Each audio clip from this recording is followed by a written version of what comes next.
করেছিলাম আল্লাহ রাব্বুল আলামিন যেটা ইচ্ছা করেন ওটা পরিপূর্ণ করিয়া ছাড়েন। আল্লাহর ইচ্ছার বিপক্ষে যদি মানুষ দাঁড় হয়ে যায়, শুধু মানুষ নয় সকল মাখলুক যদি আল্লাহর হুকুম আল্লাহর ইচ্ছার বিমুখ হয়ে যায়, আল্লাহ রাব্বুল আলামিন এর ইচ্ছাকে খণ্ডিত করার সামর্থ্য ক্ষমতা কারোর মধ্যে নাই। আল্লাহ চেয়েছেন তার বন্ধু ইব্রাহিম আলাইহিস সালামকে দুনিয়াতে পাঠাইবেন, দুনিয়াতে পাঠানোর জন্য ইচ্ছা করেছেন, কিন্তু আল্লাহর দুশমন নমরুদ বাদশা নমরুদ এটা সে পছন্দ করে নাই। যেমন এক মানব দুনিয়াতে আগমন করবে যে কিনা আমার রাজত্ব আমার ক্ষমতা সব ধ্বংস করিয়া দিবে, তাহলে তাকে দুনিয়ায় আসা বন্ধ করে দিতে হবে। আল্লাহ চাইছে দুনিয়াতে পাঠাইবে, নমরুদ চাইছে আসতে দিব না। আর আল্লাহ যেটা করবেন ওটা বাধা যে দিবে নিজেই ক্ষতিগ্রস্ত হবে। আল্লাহর ইচ্ছাকে আল্লাহর কাজকে কেউ বাধা দিয়ে বেগুমান করা স্থগিত করা সম্ভব না। এইভাবে আল্লাহ রাব্বুল আলামিন ইচ্ছা করলেন আল্লাহর হাবিব আল্লাহর খলিল হযরত ইব্রাহিম আলাইহিস সালাম দুনিয়াতে আগমন করলেন। আল্লাহর কি কুদরত! ইব্রাহিম আলাইহিস সালাম যখন তার মায়ের গর্ভে ছিল, স্বাভাবিক অবস্থায় মানুষ মায়ের পেটে যখন সন্তান আগমন করে, সন্তানের বয়স যখন 5 মাস 7 মাস 8 মাস যখন হয়ে যায়, নিকটবর্তী যখন সময় নিকটবর্তী হয়, তখন শারীরিক গঠন অনুযায়ী বোঝা যায় যে এই মহিলাটা সন্তান পেটে ধারণ করেছে, সন্তান পেটে ধারণ করেছে, সময় খুব নিকটে হয়ে এসেছে। এটা একটা ধারণা কি বোঝা যায়, তার শারীরিক গঠন দেখে বোঝা যায়। কিন্তু বাদশা নমরুদ তো তার পাহারাদাতা সৈন্যবাহিনী সকল জায়গায় ছড়াই ছিটে রয়েছে, কোথায় কোন মহিলা প্রেগনেন্ট অবস্থায় রয়েছে, কোথায় কোনো শিশু নবজাতক শিশু জন্মগ্রহণ করে, আতুর ঘরে তাকে মেরে ফেলতে হবে। এইভাবে বাদশা নমরুদের সকল ছেলেমেয়েরা সকল সৈন্যরা সকল জায়গায় ছড়াই ছিটে রয়েছে। আল্লাহ রাব্বুল আলামিন ইচ্ছা করছেন, তাই এইভাবে ইব্রাহিম আলাইহিস সালামের মা যে পেটে সন্তান ধারণ করলো, এই যে আকার আকৃতি পরিবর্তন, এই পরিবর্তন আল্লাহ রাব্বুল আলামিন ঘটান নাই। এমন অবস্থায় দিয়েছে স্বাভাবিক একটা মানুষ একটা মহিলার ন্যায় যে কিনা গর্ভবতী যা হয় না, যা স্বাভাবিক অবস্থায় পেট নিচু থাকে স্বাভাবিক থাকে, ওইভাবেই আল্লাহ রাব্বুল আলামিন তাকে ইব্রাহিম আলাইহিস সালামের মাকে ওইভাবে রেখেছে। কিন্তু মা তো ঠিক পায় কখন আমার সন্তানের সময় নিকট হয়েছে, সন্তান ভূমিষ্ঠ হওয়ার সময় হয়েছে, এটা মায়ের পেটের ভিতরগত অবস্থা দেখে বুঝতে পারে। আল্লাহ রাব্বুল আলামিন এমন ইব্রাহিম আলাইহিস সালামের মায়ের মনে সময় যখন নিকটে হয়ে আসছে, তার ভিতরে এমন একটা ভিতরে তা আল্লাহ রাব্বুল আলামিন তার মনের ভিতরে একটা আকাঙ্ক্ষা তৈরি করে দিলেন যে এখন হয়তো আমার সময় খুবই নিকটে। কারণ যখন ভূমিষ্ঠ হওয়ার আগে কিছু আলামত রয়েছে, ব্যথা ওঠা পানি ভাঙ্গা বিভিন্ন আলামত রয়েছে, আলামত বুঝতে পেরে ইব্রাহিম আলাইহিস সালামের মাতা ঘর থেকে বাহির হয়ে মাঠ পেরিয়ে দূরে এক পাহাড়ের গুহার মধ্যে অবস্থান করল। যখন এই গুহার মধ্যে সন্তান জন্মগ্রহণ করল, আল্লাহ রাব্বুল আলামিন সন্তানের ওই বাচ্চার মুখের মধ্যে এমন নূর দান করল, যেই মুখের রশনীতে মুখের এই চেহারার মধ্যে যে নূর দান করলে নূরের দ্বারা গুহার মধ্যে অন্ধকার গুহার মধ্যে আলোকিত হয়ে গেল, অন্ধকার গুহাও কি আলোকিত হয়ে গেল। এই আলোকিত চেহারা দেখে ইব্রাহিম আলাইহিস সালামের মাতা আরো কি চিন্তিত হয়ে পড়ল। না জানি কোনো পথিক যদি এই পথ দিয়ে এই গুহার পাশ দিয়ে অতিক্রম করে আর গুহার মধ্যে যখন আলোকিত অবস্থা দেখবে, তখন তো আমার সন্তানকে দেখে ফেলবে। আমার সন্তান যখন সন্তান দেখা যখন পেয়ে যাবে, নিশ্চয়ই ওই খবরটা নমরুদের কানে পৌঁছে যাবে। আর যখন নমরুদের কানে পৌঁছে যাবে, অবশ্যই আমার সন্তানকে নিয়ে হত্যা করে ফেলবে। এই চিন্তায় কি খুবই চিন্তিত হয়ে পড়ল। মুখের দিকে সন্তানের মুখের দিকে তাকিয়ে সন্তানকে দুধ পান করিয়ে কাপড় দিয়ে পেঁচাই গুহার মধ্যে রেখে গেল। কাপড় দিয়ে পেঁচাই এসে যাতে করে মুখের যে চেহারা যে সৌন্দর্য আল্লাহ রাব্বুল আলামিন বাচ্চার মধ্যে যে নূর দান করেছে, নূরের দ্বারা যে আলোকিত হয়ে গেছে, অন্ধকার আলোকিত হয়ে গেছে, এই আলোকিত কমানোর জন্য কাপড় দিয়ে পেঁচিয়ে ইব্রাহিম আলাইহিস সালামের মাতা বাসার দিকে রওনা করলেন, বাচ্চাকে গুহার মধ্যে রাখিয়া। কারণ অনেক সময় যদি গুহার মধ্যে থাকে, বাসায় যদি এখানে না থাকে, বাসায় যদি উপস্থিত না পায়, তাহলে তাকে খোঁজাখুঁজি করা শুরু হবে। খুঁজতে খুঁজতে যখন গুহার মধ্যে তাকে এসে পাবে, বাচ্চা সহ যখন পেয়ে যাবে, তখন বাচ্চার জন্য বিপদ নেমে আসবে। এই চিন্তায় নিজেও থাকতে পারে না, সন্তানকে নিয়েও যেতে পারে না। সর্বশেষ অবস্থায় নিজেকে অবশ্যই বাসায় যেতে হবে। ওই বাচ্চাটিকে আল্লাহর কাছে রেখে, আল্লাহর জিম্মাদারিতে রেখে, বাচ্চাকে রেখে মা তার নিজ ঘরে প্রবেশ করল। যখন হযরত ইব্রাহিম আলাইহিস সালামের মাতা যখন ওই সন্তানকে গুহার মধ্যে রাখিয়া বাসায় প্রবেশ করল, তখন আল্লাহর পক্ষ থেকে হযরত জিবরাইল আলাইহিস সালাম গুহার মধ্যে অবস্থান করল। গুহার মধ্যে এসে ইব্রাহিম আলাইহিস সালামের দুটা আঙ্গুল তার মুখের মধ্যে পুরে দিল। জিবরাইল আলাইহিস সালাম হযরত ইব্রাহিম আলাইহিস সালামের দুটি আঙ্গুল, হাতের দুটি আঙ্গুল তার নিজের আঙ্গুল নিজের মুখের মধ্যে পুরে দিল। দুটি আঙ্গুল, একটি আঙ্গুল থেকে মধু বাহির হয়, আরেকটি আঙ্গুল থেকে দুধ বাহির হয়। এইভাবে মুখের মধ্যে যখন আঙ্গুল দুটো দিয়ে চুষা দেয়, সে দুধ পেতেই থাকে। এইভাবে তার পেটের খিদাওকে নিবারণ হয়। আর ইব্রাহিম সালামের মাতা প্রত্যেক দিন আসতে পারে নাই, বাচ্চাকে এভাবে রেখে সপ্তাহে একদিন আসতো বাচ্চার কাছে। একদিন যখন আসতো, যেদিন ইব্রাহিম সালামের মাতা তার সন্তানের কাছে আসতো, ওই দিনই আল্লাহর ইচ্ছায় ওই শিশু বাচ্চা ওই দিনই পেশাব পায়খানা করত। বাকি 6 দিন, এক সপ্তাহ যত সময় তার মা না আসতো, এর ভিতরে আর পেশাব পায়খানার জরুরত তার হতো না। আল্লাহ কেমন লালন পালন করেছেন! 7 দিনে একবার পেশাব পায়খানা করতো, যেদিন তার মা তাকে তার নিকট আসতো। এইভাবে লালন পালন করতে করতে 7 বছর অতিবাহিত হয়ে গেল। গোপনে গোপনে গুহার মধ্যে 7 বছর অতিবাহিত হয়ে গেল। হঠাৎ একদিন হযরত ইব্রাহিম আলাইহিস সালাম গুহা থেকে বাহির হলো। রাত্রেবেলা গুহা থেকে বাহির হইল। বাহির হয়ে দেখতে পেল আকাশের তারকাগুলি, চন্দ্রগুলি দেখতে পেল। সুন্দর আকাশে ঝলমল করছে, আকাশের তারকা, অসংখ্য তারকা, অসংখ্য তারকা চন্দ্র দেখে খুব আনন্দিত হলো। আর চিন্তা করলো, এটাই বুঝি আমার প্রতিপালক, এটাই বুঝি আমাকে দুনিয়াতে পাঠাইছেন, এটাই বুঝি আমাকে সৃষ্টি করেছেন। এইভাবে চিন্তা করতে লাগলো যে আকাশে যে তারকা চন্দ্র দেখতে পাচ্ছি, এটাই বুঝি আমার সৃষ্টিকর্তা। এইভাবে চিন্তা করতে লাগলো।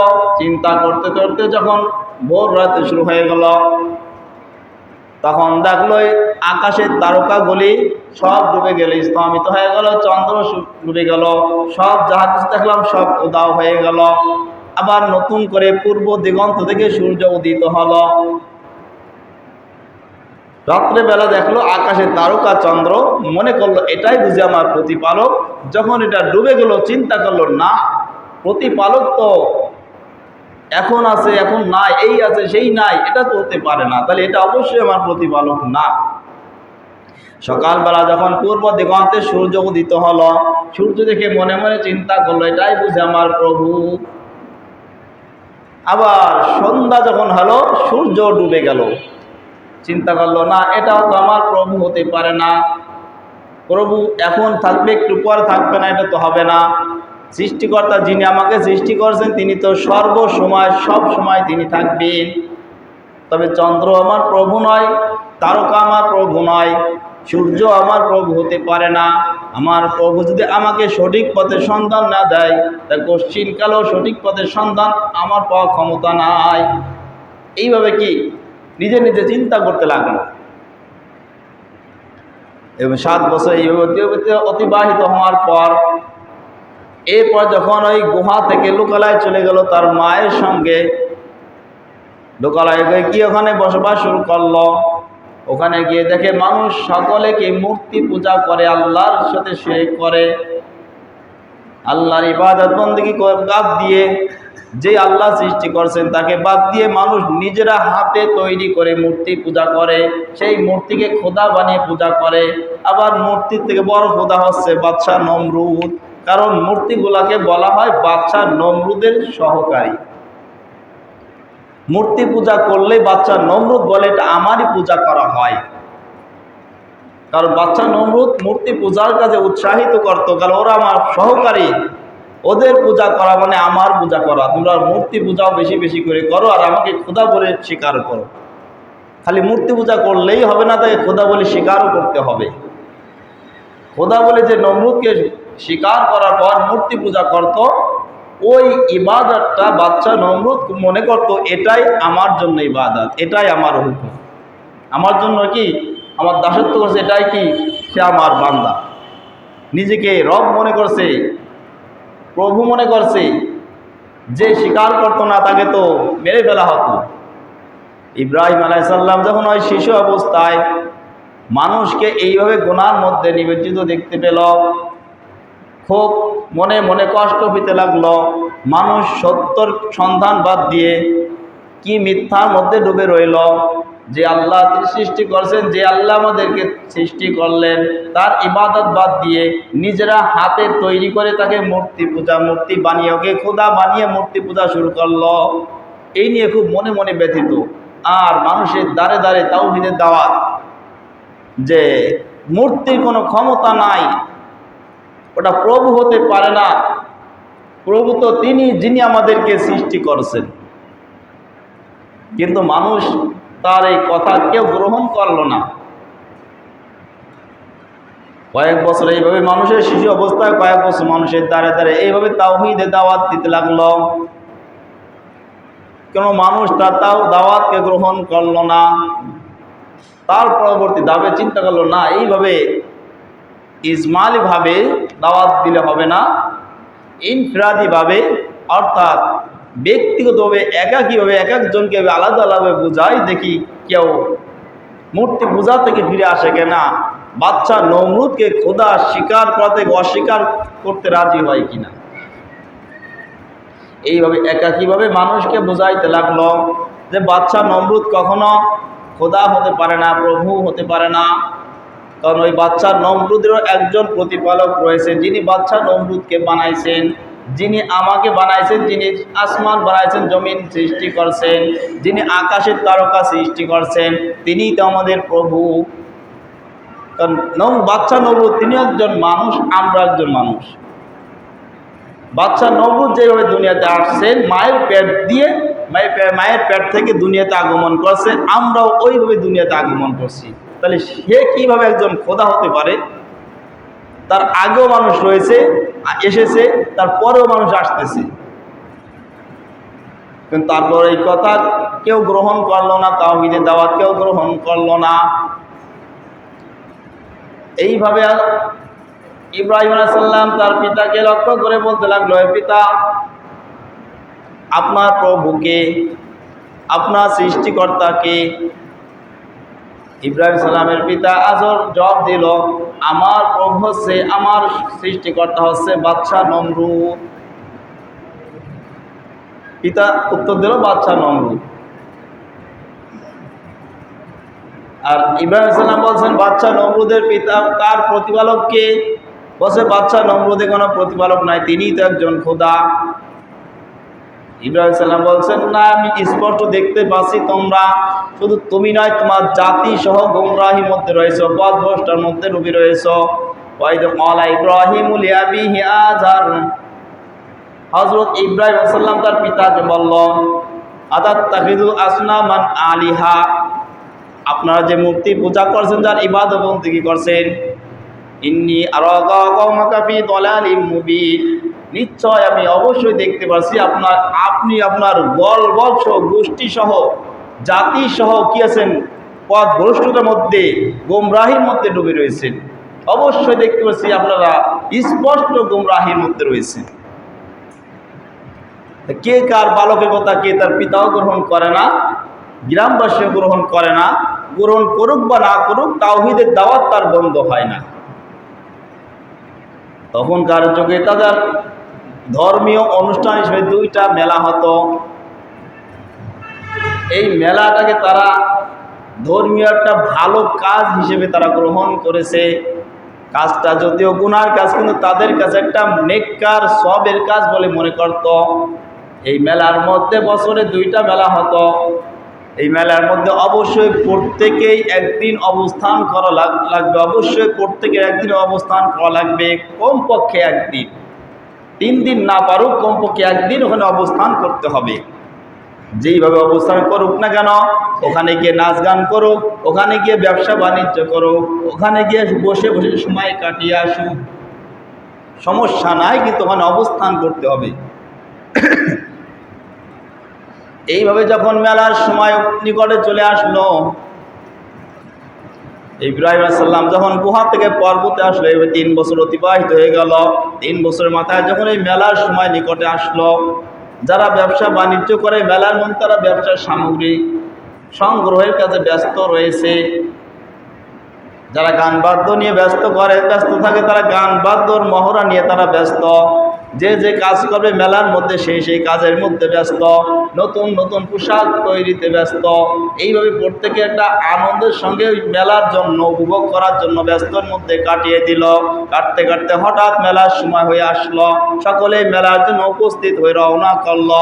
সকলে যার সামনে ইব্রাহিম আলাইহিস সালামের সাক্ষাৎ, বলে ইব্রাহিম চলো মেলায় আমরা যাই, মেলায় যে আসি, মেলায় অবশ্যই যেতে হবে। কারোর কোনো কথা পরোয়া করে না। বালক ইব্রাহিম সাল্লাম গ্রামের সবাই মেলার দিকে যায়। যখন মেলা শুরু হয়, গ্রামে কোনো লোক থাকে না, সকলে মিলে ওখানে সমবেত হয়। ওখানে গিয়ে গান বাদ্য, মদ পান, বিভিন্ন নেশাগ্রস্ত খারাপ কাজের মধ্যে, গুনার মধ্যে লিপ্ত থাকে। আর ওখানে ওরা যেতেই হবে, এ তো ধর্মীয়টা কাজ। আর যখনই প্রত্যেকে যায়, ইব্রাহিম সাল্লাম বুক ভরা কষ্ট নিয়ে, যে মানুষ হয় মানুষকে দাওয়াত দেয়, তাওহীদের দাওয়াত দেয়, মানুষ বুঝে না, মানুষ গোমরাহির মধ্যে ডুবে রয়েছে। যে মানুষের চিন্তায় যে কি হবে, মৃত্যুর পরে অবস্থা কি হবে, এই কষ্ট, বুক ভরা কষ্ট নিয়ে চিন্তিত। প্রত্যেকেই ডাকে চলো মেলায় যায়, কোনো সারা শব্দ নাই। যখন ইব্রাহিম সাল্লামের পিতা আজর যখন মেলায় যাওয়ার জন্য রওনা করল, পিতা সন্তানকে বলছে ইব্রাহিম চলো মেলায় যাই, আমরা রওনা করি, মেলায় যেতে হবে, চলো প্রস্তুত হও। পিতা যখন অনেকবার একাধিকবার বলতেছে, তখন সন্তান ইব্রাহিম সাল্লাম তো জানে ও মেলায় যে হবেটা কি, নাচ গান, মদ পান, বিভিন্ন গুনাহের কাজ ছাড়া কিছুই না। এখন সে ওখানে তো যেতে যাবেই না। পিতা এখন বলছে, পিতা বারংবার বলতেছে, এখন পিতার কথা জবাব দিয়ে যে যেতে পারবো না। ডাইরেক্ট যদি বলে যেতে পারবো না, তাহলে তাদের কাছে তারা একটা আত্মমর্যাদা বোধ, তাদের কাছে এটা অপমান বোধ করবে, যেটা ধর্মীয় কাজ। যে যাবে না, কেন যাবে না, কথাটা একটু ডাইরেক্ট না বলে ইনডাইরেক্টে বলছে ইন্নী সাকিম। আকাশের দিক তাকিয়ে বুক ভরা কষ্ট নিয়ে, মন বেজার অবস্থায় বলছে ইন্নী সাকিম। কেন যাবো না? ইন্নী সাকিম করতেছে, আমি অসুস্থ। অসুস্থ মানুষ সাধারণত 2 প্রকার হয়ে থাকে। এক অসুস্থ হচ্ছে শারীরিক অসুস্থ, আর 2 অসুস্থ হচ্ছে মানসিক অসুস্থ। ইব্রাহিম আলাইহিস সালাম ওই সময় যদিও শারীরিক সুস্থতার থেকেও থাকে, কিন্তু মানসিক অবস্থায় তিনি অসুস্থ, ঠিক কিনা? কারণ জাতিকে নিয়ে চিন্তিত, যে জাতি অন্ধকারের মধ্যে নিমজ্জিত, মৃত্যুবরণ করবে এইভাবে শিরক অবস্থায়, তার তো ফয়সালা জাহান্নাম, এই জাতি নিয়ে চিন্তিত।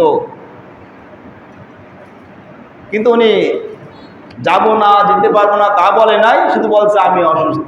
কি অসুস্থ তাও বলে, বিস্তারিত বলে নাই। যখন ইব্রাহিম সাল্লাম বলছেন ইন্নী সাকিম, পিতা তখন সন্তানের প্রতি জোর জুলুম করলো না, নিজের পথ নিজে চলতে লাগলো, মেলার দিকে রওনা করলো।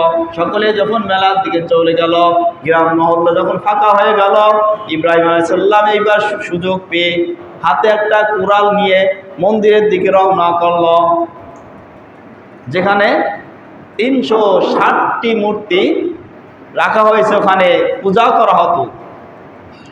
এবার কুড়াল হাতে নিয়ে ওই মূর্তির নিকটে রওনা করলো। ভিতরে প্রবেশ করে বলল, তোমরা যদি মাবুদ হয়ে থাকো, তোমরা যদি ইলাহ হয়ে থাকো, তাহলে আমার সঙ্গে যুদ্ধ করো। মূর্তিদেরকে বলছে, তোমাদের যদি শক্তি থেকে থাকে, তোমরা বাস্তবে যদি তুমি মাবুদ হয়ে থাকো, মানুষের মাবুদ হয়ে থাকো, তাহলে আমি ইব্রাহিম আমার সঙ্গে যুদ্ধ করো। এই বলে বলে 360টি মূর্তিগুলা ভেঙ্গে ভেঙ্গে সব চূর্ণ বিচূর্ণ করে দিল। ভাঙতে ভাঙতে 360টির মধ্যে বড় যে মূর্তিটা ছিল, এই বড় মূর্তিটা না ভেঙ্গে পরিপূর্ণ রেখে, ভালো রেখে, ওই ভালোটার কাঁধের উপর কোরালটা ঝুলিয়ে নিজে ওখান থেকে বাহির হয়ে আসলো। যখন মূর্তিগুলা ভেঙে ফেললো, শয়তানের কাজটি তো আর পছন্দ হলো না, কারণ মানুষ মূর্তি পূজা করবে, জাহান্নামে চলে যাবে, শয়তান আনন্দ বোধ করবে। কিন্তু যখন মূর্তিগুলা ভেঙে ফেললো, শয়তানের কলিজা ছিন্ন বিচ্ছিন্ন হয়ে গেল। করলোটা কি, মানুষ কিসের পূজা করবে?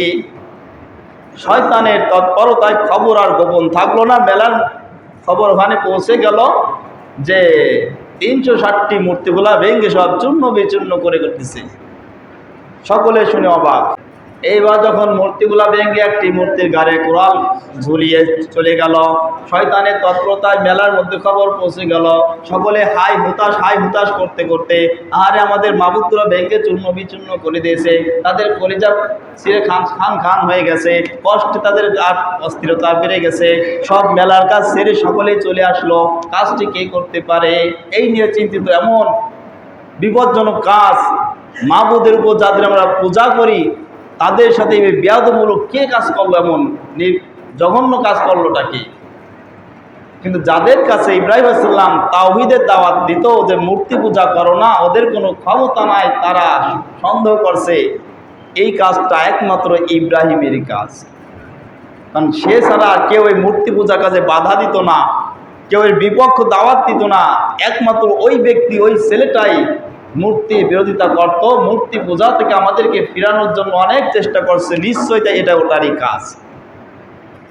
এইভাবে সংবাদ চলে গেল বাদশা নমরুদের কান পর্যন্ত যে মূর্তিগুলা ভেঙেছে ইব্রাহিম, আজরের পুত্র ইব্রাহিম মূর্তিগুলা ভেঙে চূর্ণ বিচূর্ণ করেছে।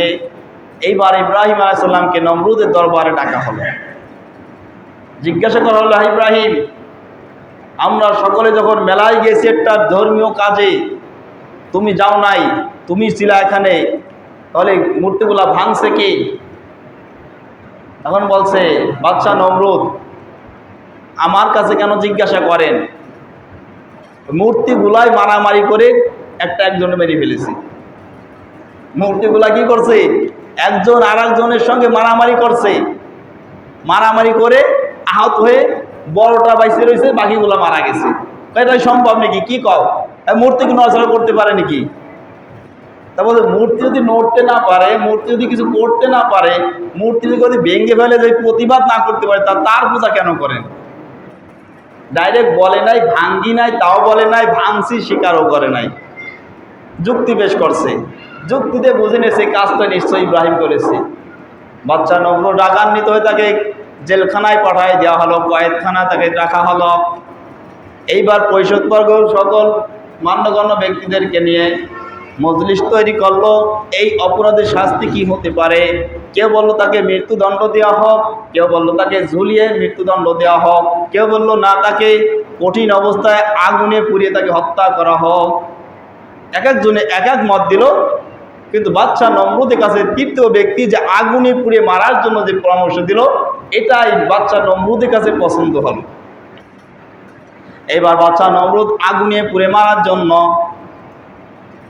বিশাল একটা এরিয়া, 2400 বর্গ মাইল নিয়ে একটা এরিয়া করলো, দেওয়াল তৈরি করলো। দেওয়ালের উচ্চতা হচ্ছে 100 ফুট উচ্চতা, আর সীমানা হচ্ছে কি 2400 বর্গ মাইল।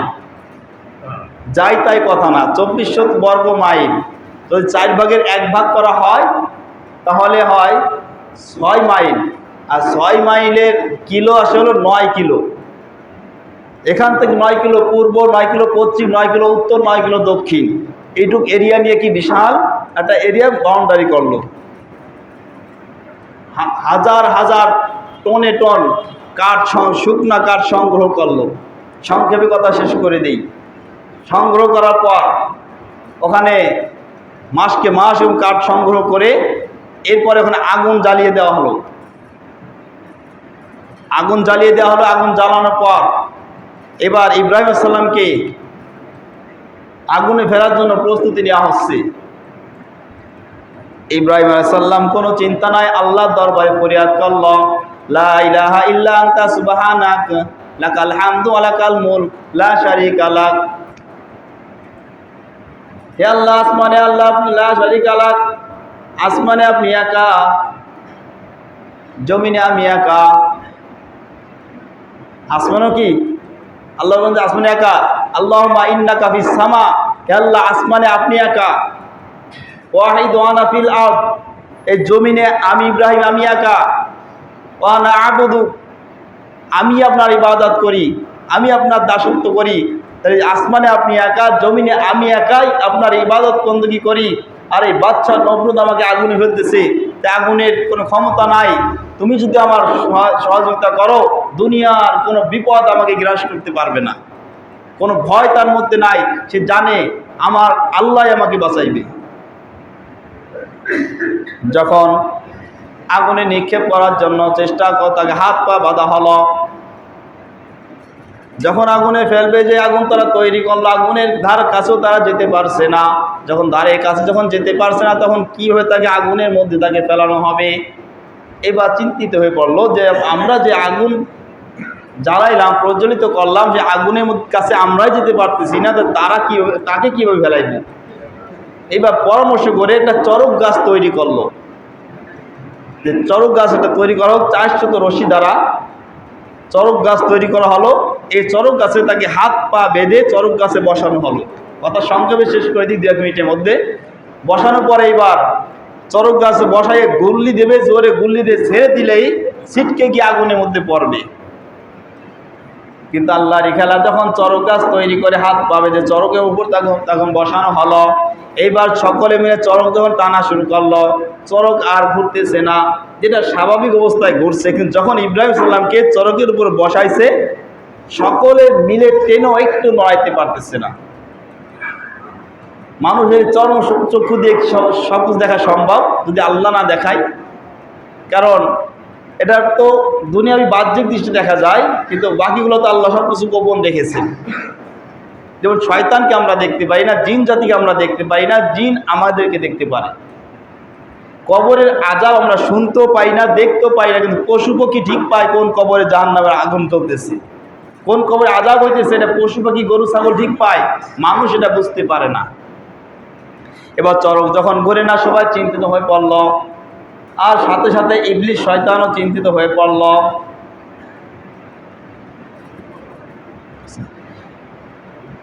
ইবলিস শয়তান চিন্তা করলো, যদি চরক না ঘরে তাহলে তা আগুনে পোড়ানো সম্ভব হবে না। এইবার ইবলিস শয়তান মানুষের রূপ ধারণ করে বাচ্চা নমরুদকে বলল, বাচ্চা নমরুদ, দুনিয়ার সকল মানুষ এসে যদি এই চরক ঘোরানোর চেষ্টা করেন, চরক ঘোরানো সম্ভব নয়। কারণ কি? কারণ হচ্ছে চরকের মধ্যে আল্লাহর ফেরেশতারা চরকটা ধরে রেখেছে। আল্লাহর ফেরেশতারা চরক ধরে রেখেছে। সারা দুনিয়ার মানুষ মিলে যদিও টানা শুরু করেন, চরক ঘোরাইতে পারবে।